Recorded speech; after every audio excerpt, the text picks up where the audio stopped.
10 years పాప. టోటల్గా ఏంటంటే టోటల్ లివర్ డ్యామేజ్ అయింది. ఏఐ హాస్పిటల్లో బ్రతకరని చెప్పారు. బ్రతకరని చెప్పారు. ఆమె పరిస్థితి ఎట్లుందంటే మీకు టెస్ట్ మళ్ళీ చూపెడుతున్నాను. నేను నా దగ్గరికి 9th సెప్టెంబర్లో వచ్చారు, తీసుకొచ్చారు సార్.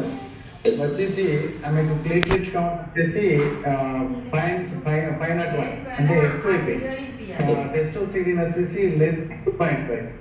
అదేవిధంగా cholesterols high cholesterols plus T4 వచ్చేసి 80 అంటే థైరాయిడ్ ప్రాబ్లం.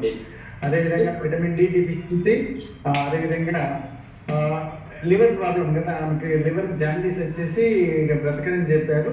కానీ ఈ పరిస్థితిలో మనం టేకప్ చేయడం జరిగింది. విల్బ్రిన్ టోటల్ వచ్చేసి 21 అంటే 1.2 ఈజ్ చాలా ఎక్కువ ఉన్నాయి. చాలా ఎక్కువ విల్బ్రిన్ చాలా ఎక్కువ. 1.2 అనేది మ్యాక్సిమం, అలాంటి 21. విల్బ్రిన్ డైరెక్ట్ వచ్చేసి 0.9 లోపల ఉండాలి, 11.12.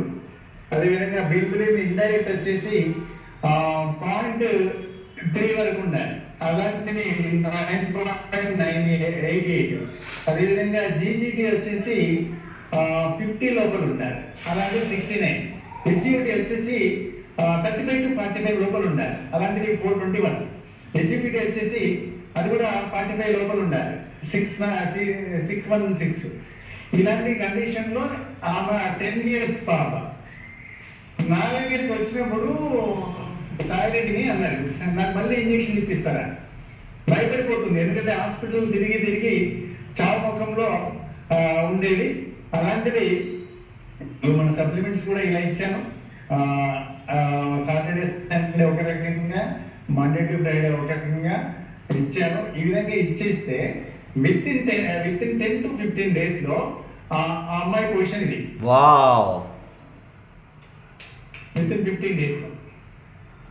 ప్లస్ అదేవిధంగా ఇప్పుడు మొన్న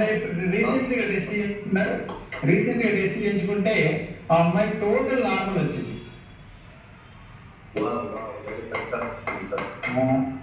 సాయిరెడ్డి సార్ అంటే ఇది షేర్ చేసేవాడు.